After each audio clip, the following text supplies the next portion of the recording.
Hola, my lovelies. It's me, author Alexandria Infante, coming to you guys a little bit different tonight. I'm being lazy today. I don't feel like setting up all of the stuff that I need to set up in order to do the new review. So I'm just gonna chill a little bit with you guys this way. So tonight tonight's author isn't a part of our roster. If you guys remember, I said that I would be doing I would be getting out of the way all of the ones that Jen and I found online, that we found on Amazon. So I'm going to finish. Actually, no, I finished the week with that. And then unfortunately, we only have 3 submissions this week. And, Monday through Wednesday is IR interracial. And then the submissions that we got are actually, they're actually multicultural. And the other one is Caucasian. So we will be saving the multicultural one for tomorrow, Wednesday, and then we will be doing the Caucasian on Thursday. So we haven't gotten any more submissions yet. I'm keeping my fingers crossed, hoping that we do get some more. But so far, we only have those 2. So what I will be doing is I will be substituting the days with Amazon authors that I've actually gotten offline, or that Jen has gotten offline, and then just going ahead and reviewing them anyway, because they still are indie authors. So tonight's author is S.A. Richards, and the book is called Magic Blood, the Bree Sommer Chronicles, Book 1. And here is the book, as you guys can see. Awesome, awesome cover. Okay, so now this book, let me grab my notes. Got a lot of notes for this one. Okay, so the main character is Bree, and she is a human protection agency, like cop, super cop, or whatever you want to call it, for humans. Okay, so basically, after a bad breakup that she had with a trifling dog, I should say, because he was literally that, because he was a wolf shifter. Okay, so she found him cheating with her best friend, so she left him, and then now the freaking best friend is pregnant with his pup. And so she broke up with him. And then so she just wants to focus on protecting humans from pretty much, the things that go bump in the night. And so like she vamps, demons, it's like sort of like in the world, or the universe that they're in, the universe is controlled by these droids. And I kind of like pictured it like, you remember iRobot, like those type of droids or whatever. And so while she's basically doing this, she got this case comes up where human girls are being killed. And so she gets the case because of the fact that she is part of this human protection agency. And so basically it's a bunch of grisly murders, and these girls are pretty much just left out in the forest where they've been murdered. Okay, wait, let me find out. Okay, so then it's like, on top of this, of her working for this protection agency act, she finds out that she is a witch.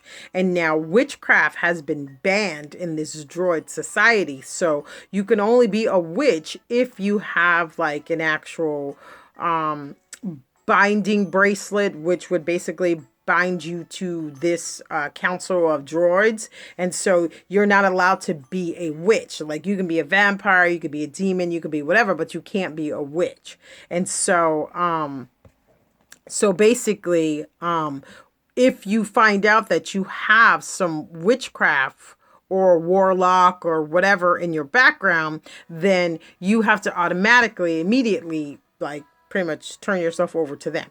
And so she's not a witch, but she is more of a mage. So I would say more along the line, like, Merlin type magic. And so how she finds out is that she gets into it with this troll. Because this troll is pretty much messing with this little fey mouse, and she's like half fairy, half mouse, I believe it was. And so she's very mousy, she's a mouse. And so it's like, she don't be ever with nobody. And then he just automatically starts with her. And so, from the way like he's talking to her and the way that he's like trying to grab this little mouse girl, it's not pretty. And it would be along the lines of something very, very dark and not nice that he would do to her. And so she steps in and they have like a confrontation, and then basically they go at it. And so as she's fighting him, she goes to like take out this sword that she has, and pretty much the magic like seeps through her, and she, almost kills him. But the problem is that this mage magic here, what it does is it drains the user as well. So like, even though she was able to stop him from harming this little Fey Mouse, and then from harming her on top of it, she basically is drained because of the fact that she used the magic. And so all of a sudden, like, as they're fighting, he thinks, cool, I get to kill her now. Or use her however I choose. And then he's like, oh, and you've got magic too. So he's pretty much like, I'm telling, that type of whatever. And so he has her down, and then all of a sudden this vampire steps in. And then when the troll sees the vampire, he's like, he gets ghost, because from the way I'm reading it, vampires would probably be the most powerful in this universe. And so they have a conversation for a few minutes, and then she's like having this little internal conversation with herself, and then when she turns around, he's like completely gone. And so basically after that, I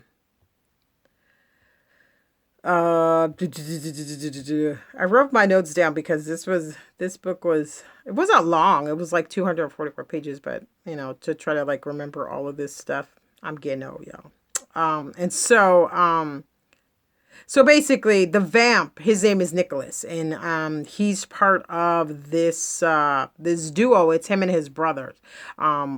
Fedor, I believe his name is, and they run like these successful like vamp nightclubs. And so basically in this universe, women can pledge themselves to a vamp, and then the vamp will like set them up, like, basically call high class, call girls, but the only thing they're giving up is blood. I mean, they could give up that type of stuff too if they wanted to, but from what I read, it's mostly blood. And so they pretty much pimp them up, set them up in a home and all this kind of stuff. And their one, job is to give them blood. And so, so basically she's having a conversation with him. And he has his little soliloquy, and you find out that he's been watching her for a while. And so like he's head over heels. I'm not exactly sure if you would say love, at least in lust with her. And so he, which is basically why he's been watching her all this time. And now it's come down on the wire that a human is half mage, and so they have mage blood. And in this universe, mage blood could satisfy like 1,000 vampires for like, forever. So in this realm, these vampires are not eternal. They have super speed, all of that stuff, but they're not like immortal. So they can be killed, which technically I guess any vampire could be killed at some point. If you go with the added, history or whatever. Most people think, oh, if you stake a vampire, at least in the realm of myth and mythology, I actually teach it sometimes, which is basically the Dark Ages. But people automatically assume that if you stake a vampire in the mythical world, okay, I won't be like truthful or whatever, but there are some actual vampire goes all the way back to Sanskrits, when it was Sanskrits and Turkish. When it was, even the Germans have vampires. So, there, it goes all the way back to Babylonian and Sanskrit's time. So, but anyway, so in this universe, they are not immortal. So, the old adage of like people thinking if you stake a vampire, you kill them. That's not necessarily true. Like Charlene Harris, she did hers like that in True Blood. Like you stake the vampire and then he would pretty much turn to gook and goo. But technically, in the myth of vampire, staking a vampire only incapacitates them, and it incapacitates them long enough for you to chop their head off. And that is actually how you actually kill a vampire. You sever the head from the heart, even though the heart isn't pumping and beating, in that respect, you still have to sever it from the heart. And so that goes back in line with Sanskrit, Egyptian, all of that mythology, because the Egyptians believed that this was the source of your brain, really. Like, yes, your head could teach you knowledge and all that stuff, but the heart was more important because that's where you became the person that you are, which is true. And so that's why you sever the head from the heart, and then that's how you kill a vampire. Anyway, just a little tidbit. That's what I teach my students. Anyway, and so in this universe, they're not immortal, so they can be killed. I'm assuming like normal killing, and so I just thought that was interesting that she mentioned that in the book. And then so him and his brother, they run these nightclubs, and then she goes to his club to look up one of the girls that was killed during this whatever. She worked for his nightclub, so she goes to his nightclub to actually find out what the heck is going on. And then at the same time, she's having her own issues, like she's trying to sell her grandmother's house because her grandmother finally passed. But because of the fact that she is half mage, the grandmother's spirit stayed here long, because she knows that she needs to be taught in that. And then there's this other portion of what they call the gray area in this book. And the gray area is where they take people like her, if they caught her for using magic, when she's not supposed to be, and she's not bound to any of them. If they caught her using this magic, they would send her to this gray area.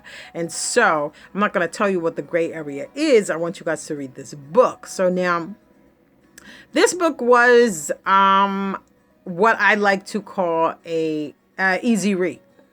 And you guys know what I mean. By now, you should know what I mean when I say an easy read. The book was easy to read. It did, if I'm honest, it did lull a little bit. Like there were certain areas and incidents where I kind of felt like it was maybe just a tad too wordy to where it was, it would lose my interest, and then I have to focus to put it back into the book. And so there were some typos in the book as well, but the overall story and the idea and creativity of the author, I would give the book a 3.25 stars. So basically, because I feel like it's a little bit too wordy, and like there's not enough action in the book that gets you like, from point A to point B quickly and like, just rapidly. And so I don't know, when I read paranormal, I like to read rapid paranormal, which means that like if I'm reading a contemporary romance and I'm getting some background, some story about the characters, why they fell in love. Maybe like one of Aurelie's, I always use them because I can talk trash about them and they don't get mad. No, I'm just no, seriously, but I can say things about their book and they don't get upset with me because they know I'm doing it honestly and I'm doing it, sincerely. So they don't get upset with me, which is why I always use them as or I use my own, so I'm not like talking about someone else's book in that way, because that's not what I'm here for. I'm here to uplift and, to give my critique and my criticism, but nicely and done in a uplifting way, because that's what a critique really is to tell the person what you see wrong, but it doesn't mean you have to be a jerk or a butthole about it. So that's why I'm here to give that what my thoughts on the book. And then we always say this to you guys, opinions, you know what they're like. Everyone has one. And so these are just my opinions and what I think when I read a book. And so like, I feel like if it's a contemporary, you're getting all that stuff, and that's good. What I like to see more in paranormal is world building, because if it's a series, that's where I'm going to spend the majority of my time, in this world, between these characters. And so I like to see that built up to the point where I feel like I'm in there, and I just wasn't really feeling that with this book. And although it's an easy read and it was a good read, it's just I didn't feel like I was part of that universe, and it's like it's very hard for some authors to do that. I think you have to have already gotten your like craft under your belt. It's very rare when you read a book where the characters in like fantasy, where you just get drawn in like that. And if you do, that's awesome.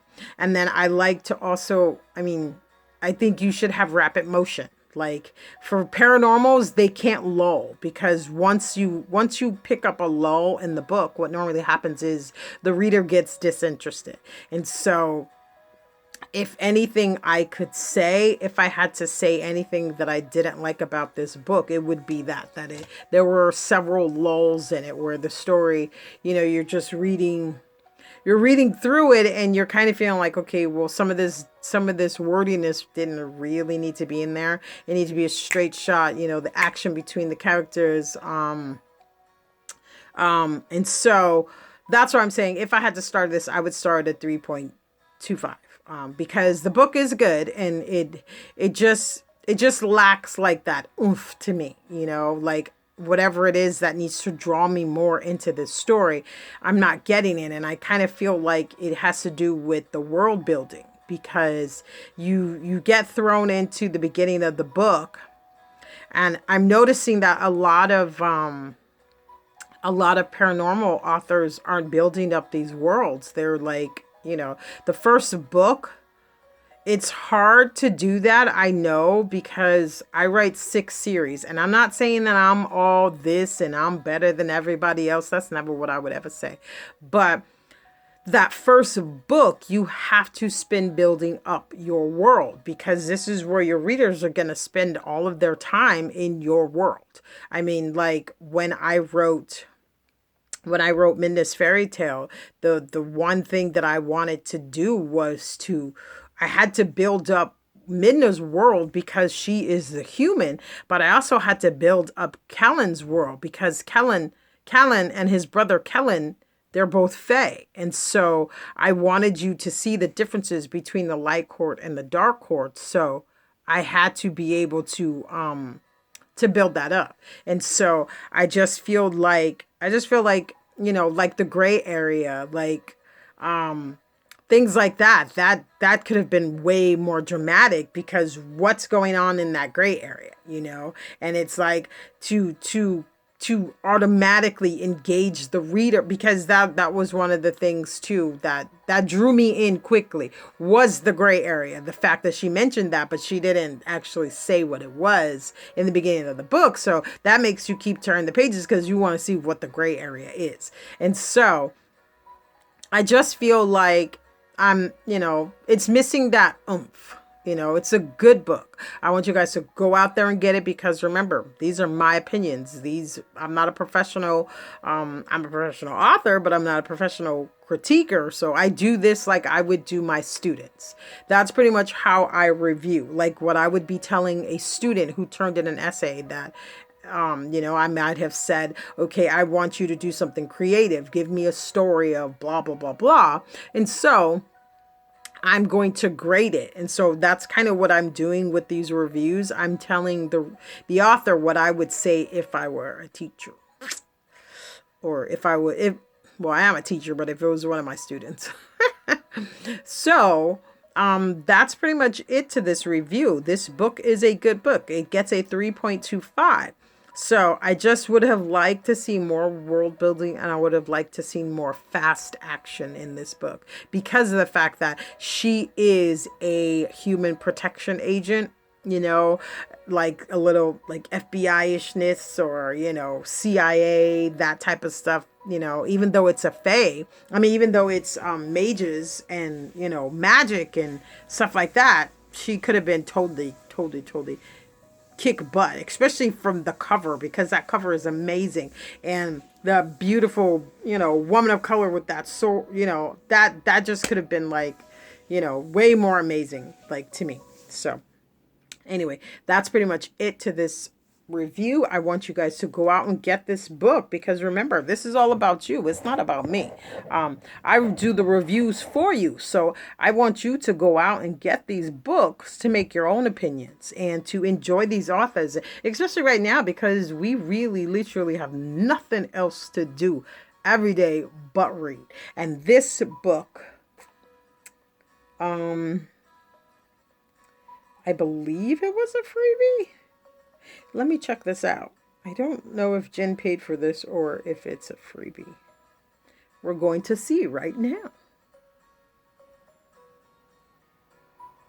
Okay. Let's see.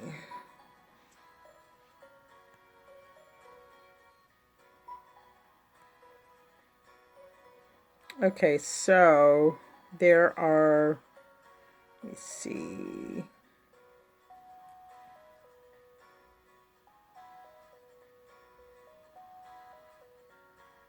I just really hate these kind of reviews.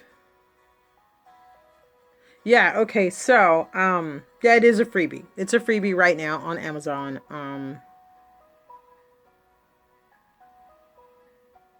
And I don't understand how you could, I don't understand how you can say someone's writing is so bad and you only got past 2 pages. I usually feel like people who write those type of reviews have an issue with the author, and it has nothing to do with the book. And so they felt like, oh, hey, I could reach out and make my opinion or whatever known by ripping this author, because there's no way that you can literally tell how bad a book is by the first 2 pages. And I'm telling you this as a teacher. I have read, normally, the first 2 pages are the best. I mean, like, if you're going to say that a book is bad, or you've read a book and a book is so bad that you're just like, oh my God. Because believe me, I understand that, and I've seen that. And I've corrected students' papers that I just wanted to, like, choke them out and just, put the paper in the trash, not even read it, but, that's my job. But anyway, but as a professional, I teach literature, art history, mythology. There's no way you can tell a book is bad by the first 2 pages. That's just impossible. You can't. It's technically, unless those first 2 pages are riddled with so much, incontinuity, like there's so many errors, the syntax of the sentences are off, grammatically it's terrible. There's no way you could tell a book is bad by the first 2 pages. So first, that right there is an exaggeration, and I kind of feel like that person just wanted to get back at this author. And you do have people who do that.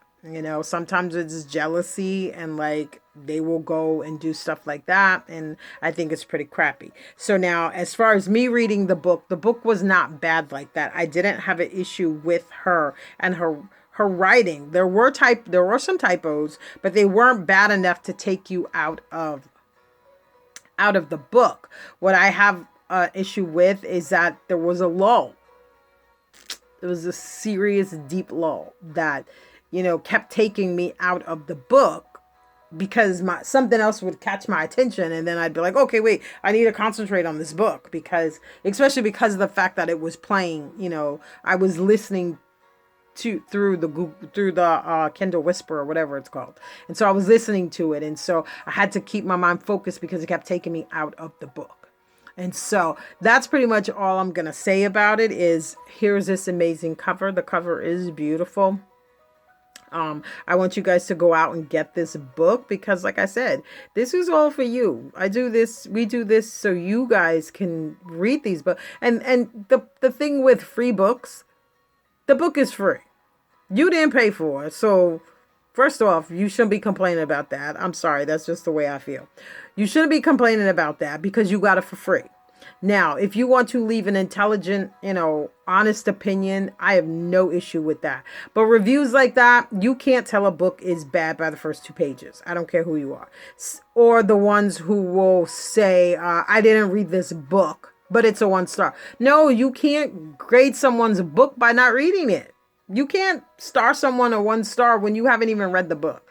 Those are the kind of reviews that piss me off as a person, not just an author, but as a person, because that's just dumb to me. So anyway, but here's this beautiful cover. I want you guys to go out and pick up this book. She gets a 3.25 because I feel like she could have built her world a little bit better. And I would love to see her revamp this and revamp this and do more world building, because even though, I mean, you have this amazing woman of color on this cover. This cover is awesome. Well, readers want to see this same fire. You see, she's got like this freaking glowing sword and with this city behind her. And so I'm automatically expecting her to be serious kick-ass. And so I feel like the character could have been more badass, more world building. And if that's pretty much all I'd say. So now tomorrow we will be reading, just a second.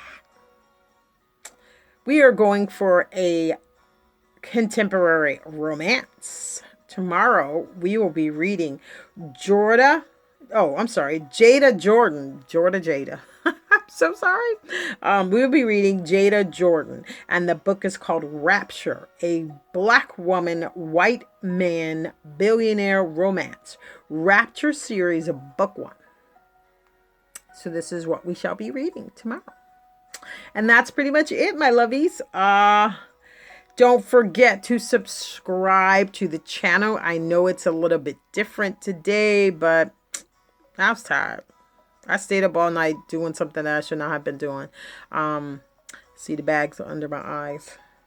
And then I just feel like when I do, even though, when I do these here, I just feel like they seem a little bit more personable.